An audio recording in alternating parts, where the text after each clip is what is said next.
শুভ সকাল বন্ধুরা, সবাই কেমন আছো? আশা করছি সবাই অনেক ভালো আছো, সুস্থ আছো। আমার নতুন একটা ভিডিওতে তোমাদের সকলকে জানাই অনেক অনেক স্বাগত।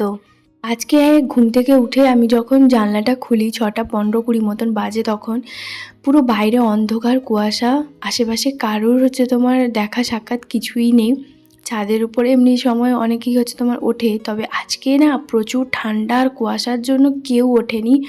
আমি দরজাটা একটু খুলেছি, যেই দেখেছি অন্ধকার, পুরো কুয়াশা, বন্ধ করে দিয়েছি। আর ঘরের মধ্যে এসে ফ্রেশ হয়ে আগে তোমার আটাটা মাখিয়ে রেখেছিলাম, আর তরকারির জন্য সবজি টবজি তারপরে কেটে তরকারিটাও বসিয়ে দিয়েছি। তরকারিটা প্রায় হয়ে গেছে, আর খুব সিম্পলভাবে বানাচ্ছি, পেঁয়াজটা দেইনি। তারপরে শুধুমাত্র কি বলতো টমেটো, কালো জিরে এইগুলো দিয়ে খুব সিম্পলভাবে একটা তরকারি বানাচ্ছি। মাঝে মধ্যে দেখবে এইভাবে তরকারি বানালেও না, যেভাবে শীতকালে মানে মটরশুঁটি, আলুর এইগুলোর তরকারি একটা আলাদাই টেস্ট। তো যাই হোক, সেইভাবে তোমার করছিলাম। ওইদিকে ঢাকনা দিয়ে দিয়েছি, তরকারিটা ফুটছে, যেহেতু আলুগুলো একটু সেদ্ধ হবে। আর এদিকে আমি ততক্ষণে এক এক করে তোমার রুটিগুলো ভেজে নিচ্ছি। জানো, আমার শ্বশুর বাড়িতে না সকালবেলা কোনো কিছু খাওয়ারের কোনো ঝামেলা থাকে না, কারণ ওনারা রুটি বা অন্য কিছু খায় না সকালবেলা। মানে আমি যখন বাড়ি যাই তখন ওই মুড়ি, পান্তা এগুলোই খায়, পান্তাটাও খুব কম, তো মুড়িটাই বেশি খায়। তো মুড়ির সঙ্গে হয়তো চানাচুর, না হলে খুব জোর যদি হয় তখন হয়তো আলু ভাজা একটুখানি হলো, তো না হলে সকালবেলা এগুলো কিছুই খায় না। আর আমার শাশুড়ি তো রুটি এই শীতে হয়তো বছরে এক আধবার, তাও আবার নিজে যদি কখনো বানায় তো সেটা। তো যাই হোক, তবে আমি অভ্যেসটা তোমার দাদাভাই আর আমার দুজনেরই রুটি সকালবেলা ভীষণ পছন্দের। আর সে শীত হোক গরম হোক যাই হোক না কেন, কারণ রুটি ভাত, তারপরে আবার রাতে তো রুটি। এখন তো ইদানিং তোমাদের দাদাভাই দেখছি যে আগে তো তবুও শীতকালে মাঝে মধ্যে ভাত খেত, তবে এখন টোটালি বলে দিয়েছে যে না না, একদম ভাত খাবো না, একে তো প্রচুর ঠান্ডা, তো সেই কারণে বলেছে রুটিটাই খাবে। আর আমি সত্যি কথা বলতে ছোটোবেলা থেকে বরাবরের জন্যই আমি ভীষণ রুটি পছন্দ করি, কারণ আমার বাবার বাড়িতে সবাই তোমার রুটি পছন্দ করে।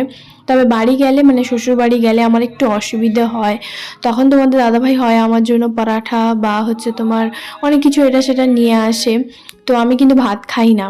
তো যাই হোক, সেই জন্য আমার শাশুড়ি বলে তুমি থাকো কিভাবে, এই করো কিভাবে, এই ধরনের নানান ধরনের কথা বলে।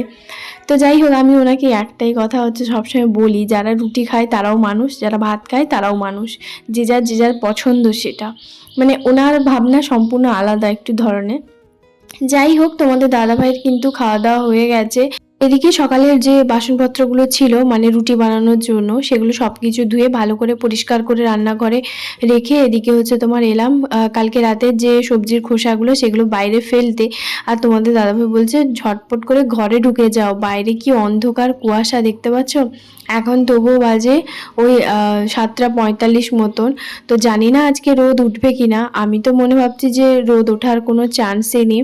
চারিদিকে দেখতে পাচ্ছ পুরো অন্ধকার হয়ে আছে, দেখে কিন্তু মনে হচ্ছে না যে 8টা বাজতে চললো।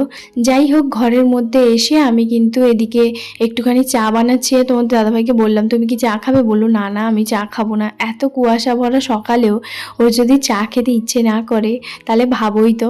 তাই আমি বললাম যে আমি তাহলে নিজের জন্য 1 কাপ চা বানাই। চাটা একটুখানি ভালো করে তোমার ফুটিয়ে নিচ্ছি। আর আমি যেহেতু একাই চা খাই, তাই আমি এখানেই তোমার মানে এই বাটির মধ্যে, সিলভারের বাটির মধ্যে চাটা বানাই, ভীষণ ভালো হয়, সুবিধা হয়। আর উপর থেকে একটা এলাচ দিলাম।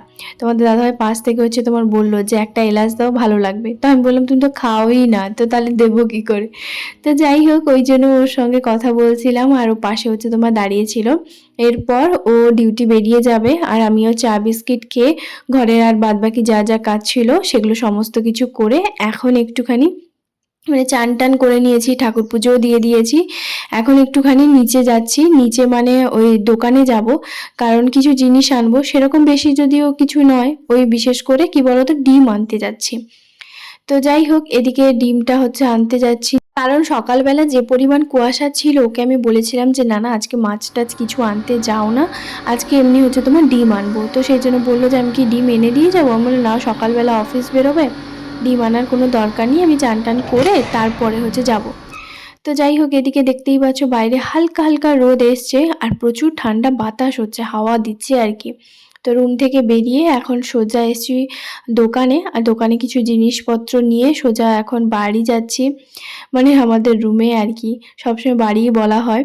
আর এই যে বড় যে নার্সিং হোমটা দেখতে পাচ্ছ আমার ডান সাইডে, তো সেই ডান সাইডে কি বলতো অনেক বড় একটা নার্সিং হোম, আর এই নার্সিং হোমটার নাম হচ্ছে আনন্দ নার্সিং হোম। যখন কোনো কিছু পার্সেল আসে তখন এই ঠিকানাটা দিলেই হচ্ছে তোমার চলে আসে। আর এই নার্সিং হোমটা না একদম রাস্তার শুরু থেকে আমাদের রুম পর্যন্ত শেষ, মানে এতটা বড়, বুঝতেই পারছো। আর এদিকে আমরা হচ্ছে চলেও এসেছি। বেশি দূরে আমাদের সামনে যে একটা দোকান আছে সেটা বেশি দূরে নয়, ওই 3-4টে বিল্ডিংয়ের মতো সোজা একটা গলি। আর এই যে দেখো এই যে ইয়েলো কালারের ঘরটা, এটাই হচ্ছে আমাদের রুম। তো চলো এখন দরজা খুলে এখন যাই। আর এখন ঘড়িতে কটা বাজে বলো তো? 9:30। আর 9:30 বাজে বলেই হচ্ছে আজকে মানে ওই সকালবেলা মোটরটা চলেছে। কারণ কেন বলো তো, 9:30টার সময় না জল শেষ হয়ে যায়, যেহেতু 500 লিটার ট্যাঙ্কি 5জন ফ্যামিলি ব্যবহার করে। তো ওদের বাড়ির 6জন, আর আমরা হচ্ছে 2জন, আর নিজে 2টো ছেলে, আর একটা সাইডে একজন হচ্ছে তোমার আঙ্কেল, উনি একাই থাকেন। এই যে দরজাটা দেখতে পাচ্ছ, এটা কিন্তু আমাদের নয়, এটা ভাবিদের রুমে। আরও তো 2টো সিঁড়ি বাকি আছে। চলো এখন ওপরে যাই আর কি নিয়ে এসেছি দেখাই।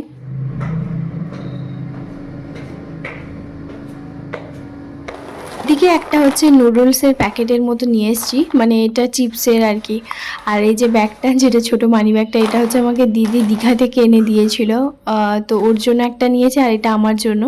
তো এটাই হচ্ছে আমি নিয়ে যাই, ভীষণ স্টাইলিশ, খুব সুন্দর জানো তো। আর 2টো ডিম নিয়ে এসেছি, আর একটা চা পাতা নিয়ে এসেছি।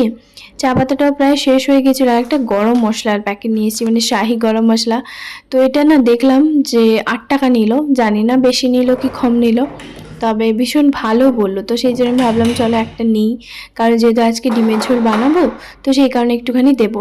তবে এখনও পর্যন্ত কিন্তু আমি মানে ব্রেকফাস্ট কিছু সেরকম করিনি, তবে করব। তো এদিকে ভালো করে সকালবেলা তো গ্যাস ট্যাস ভালো করে মুছে এক ধাপ তো হয়েই গেছে, রান্নাঘরটার পরিষ্কার করা। এবার হচ্ছে দুপুরে রান্নাবান্না করব। এখন বাজে হচ্ছে তোমার ওই 10টা বাজতে চললো। সকালবেলা কালু ভাই এখনও পর্যন্ত দুধ দিয়ে আসেনি, আর আমি তো জাস্ট গেছি আর এসছি আর কি, খুব একটা বেশি তো সময় লাগেনি। তো চলো এখন একে একে রান্নাবান্না বসিয়ে দিই। এদিকে হচ্ছে তোমার রুটিটাও নিলাম, আর রুটিটা ভাবছি একটুখানি গরম করে নেব। এই শীতকালে না গরম গরম মানে রুটি হোক ভাত হোক যাই কিছু হোক না কেন, গরম গরম না হলে খুব একটা ভালো লাগে না, তাই না? তো এদিকে গ্যাসটা ধরিয়ে আমি একটুখানি রুটি হচ্ছে তোমার গরম করে নেব। এই ননস্টিকের প্যানটা কিন্তু বেশ ভালো, এটা কিন্তু বাবার বাড়ি থেকে আমি এইবার হচ্ছে তোমার নিয়ে এসেছি। কারণ কি বলতো, ওই আগেরটা না, আগেরটা একটু ছোট, মানে একটু গভীর মতন, তো ওটাও আছে। আর এটাও হচ্ছে তোমার সঙ্গে নিয়ে এসেছি। আমি তো এটা সেটা সবসময় বানাই, যেমন চিলা বলো, এগুলোতে চিলা কিন্তু খুব সুন্দরভাবে হয়। তো সেই কারণে নিয়ে এসেছি। তবে জানো তো, আজ পর্যন্ত আমি কোনোদিনও ধোসা বানাইনি। আমার ধোসা ভীষণ পছন্দ, ভীষণ, আমার ভীষণ ভালো লাগে। মানে সকালবেলা হোক বা সন্ধ্যেবেলা, আমার হেলদি জিনিসটা ব্রেকফাস্ট একটু ভালো হবে ওরকমটাই। তবে ধোসা কোনোদিনও বানাইনি, তো একদিন বানানোর ইচ্ছে আছে, দেখি কবে বানাই। আর এদিকে হচ্ছে ভাবলাম তরকারিটাও একটুখানি গরম করে নিই। আর এদিকে দেখো রুটিটা গরম করতে গিয়েই হচ্ছে ছিঁড়ে যাচ্ছে। তো এদিকে আমি একটু পাতলা পাতলা নরম হচ্ছে তোমার রুটিটা বানাই, তো সেই কারণে। আর এই যে দেখো এদিকে তরকারিটাও গরম হয়ে গেছে আমার প্রায়। আর সকালবেলা করেছিলাম আলু আর মটরশুঁটির তরকারি টমেটো দিয়ে, তো দারুণ খেতে লাগে, কি বলো, মুড়িতেও খুব ভালো লাগে, আমার তো দারুণ লাগে। তবে সত্যি বলতে মানে শীতকালে না কোনো কিছু খেয়ে শান্তি, এরকমটাই। আর তো কিছুদিন পর গরম তো চলেই আসবে। তো এদিকে হচ্ছে খাবারটা নিয়ে নিলাম। আর কালকে রাতে একটুখানি কচুরি যে বানিয়েছিলাম, ভাবলাম সেটাও একটুখানি নিয়ে নিই, কারণ 1 পিস মতন ছিল। আর কালকের একটু তরকারিও ছিল, যেমন আলু ফুলকপি মটরশুঁটি দিয়ে একটা তরকারি করেছিলাম না, তো সেটাও ছিল। ফেলতে কোনো কিছু জিনিস ইচ্ছা হয় না। আর রুটি যখন হয়তো একটা দুটো বেশি হয়ে যায়, তখন আমি একটা প্লাস্টিকের মধ্যে রেখে ওই কালু ভাইয়াকে দিয়ে দিই। তবে কচুরি জাতীয় জিনিস এগুলো কখনোই দেই না, মানে ভাবি ওরাও কই দেয় না দেখি। তো এদিকে চলো আরামসে বসে এখন ব্রেকফাস্ট করি, আর তারপর বাদবাকি আর কাজগুলো দেখাবো। আর এদিকে দেখো তোমাদের দাদাভাই হঠাৎ করে আমার জন্য এই যে কুর্তিটা নিয়ে এসছে। আমার জানো লাল রং ভীষণই পছন্দ, তো এই কালারটা আমার দারুণ হয়েছে। আর এটা পরে আমাকে কেমন লাগছে অবশ্যই জানিও। আমি ভাবলাম যে চলো নিয়ে এসেছি যখন, নতুনটা পরেই নিই। তো সকালবেলা গেছিলো ডিউটিতে, ওখানেই হচ্ছে একটা সাইডে দোকান থেকে ওই নিয়ে এসছে হঠাৎ, ওরকম কোনো কারণ নেই যে এমনি এমনি। তো তো যাই হোক, এমনি হঠাৎ করেই হচ্ছে তোমার নিয়ে এলো। তো যাই হোক, হঠাৎ হঠাৎ কোনো কিছু গিফট পেলে মেয়েরা তো এমনি খুশি হয়ে যায়, তাই না? আর আমাকে পরে কেমন লাগছে অবশ্যই জানিও। কাজটা ভীষণই সুন্দর, বিশেষ করে হাতের কাছে যে কাজটা আছে না, ওটা দারুণ লাগছে।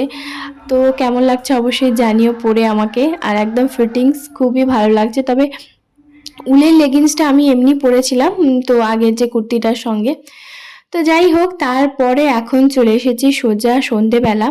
আর সন্ধেবেলায় এখন দরজা জানলা সব কিছু বন্ধ আছে, দেখতেই পাচ্ছ। কারণ কেন বলো তো, এত বাইরে হাওয়া দিচ্ছে আজকে হঠাৎ হঠাৎ, কেন বুঝতেই পারছি না। তোমরা তো দেখেছো সকালবেলা প্রচুর মানে কুয়াশা ভরা ছিল একদম। তো সেই কারণে এদিকে হচ্ছে আমি জানলাটা খুলিনি, তবে একটু পরেই হচ্ছে খুলে দেব। আর এদিকে রান্না বান্না করতে চলে এসেছি। আজকে সারাদিন এইভাবেই তোমাদের সঙ্গে ব্লগটা শেয়ার করলাম। আমি রাতের ডিনারটা সবসময়ের জন্য 8টা থেকে 8:30টার মধ্যে করার চেষ্টা করি। আর আমরা দুজনেই সেটা পছন্দ করি, বেশি রাত করে হচ্ছে তোমার ডিনার করি না। তো এদিকে আমি সন্ধে টন্ধে দিয়ে সব কিছু তারপর চলে এসেছি রান্নাবান্না করতে। যেহেতু 8:30টার সময় ডিনার করি, তো সন্ধ্যেবেলা থেকে রান্নাবান্না করতেই হবে। আর আমার কি বলতো, রান্নাটা হয়ে গেলে আমি মনে শান্তি পাই, এটাই হয়। তো যতক্ষণ রান্না না হচ্ছে না, আমার 8টা 8:30টার পর রান্না করতে বা রান্নাঘরে আসতে আমার ভালো লাগে না। তো আমার এই অভ্যেসটা আছে। আর এদিকে সব সবজি দিয়েছি, যেমন মটরশুঁটি, আলু, ফুলকপি, গাজর, ক্যাপসিকাম, এগুলো সব কিছু দিয়েছি। ভালো করে একটুখানি অল্প তেলে জিরা দিয়ে পেঁয়াজ দিয়ে ভালো করে কিছুটা নাড়বো। আর এদিকে চলে এলাম হচ্ছে আটাটা মাখাতে। তো যেহেতু আমরা 8:30টার সময় রাতের খাবার খাই, তো সেই কারণে কি বলতো, আমরা হচ্ছে তোমার ওই সন্ধেবেলা ও হয়তো 1 গ্লাস দুধ খায়, আমি চা বিস্কিট এগুলো হচ্ছে তোমার খাই, বাস ওরকমটাই। আর মাঝে মধ্যে হয়তো ব্রেড এইসব হচ্ছে তোমার থাকলো, তখন ওইগুলোই খাই। ও এখন ঘরের মধ্যে বসছে, ওর সঙ্গে একটুখানি কথা বলছি। এদিকে আমার রুটি বানানো প্রায় জন্য প্রস্তুতি চলছে। আর এই যে দেখো, এখানে হচ্ছে তোমার এখন বাজে 8:30। এদিকে আমার তরকারিও হয়ে গেছে, আর এখন দুজন মিলে খাবো। তো আজকের ব্লগটা তোমাদের সবার কেমন লাগলো অবশ্যই জানিও। তো যদি এই ভিডিওটা ভালো লেগে থাকে, অবশ্যই লাইক, কমেন্ট, শেয়ার, সাবস্ক্রাইব করতে একদম ভুলবে না। দেখাবে আবার একটা খুব শীঘ্রই নতুন ব্লগে। সবাই খুব ভালো থাকবে, সুস্থ থাকবে। দেখাবে খুব শীঘ্রই সকাল ঠিক 10টায়। টাটা।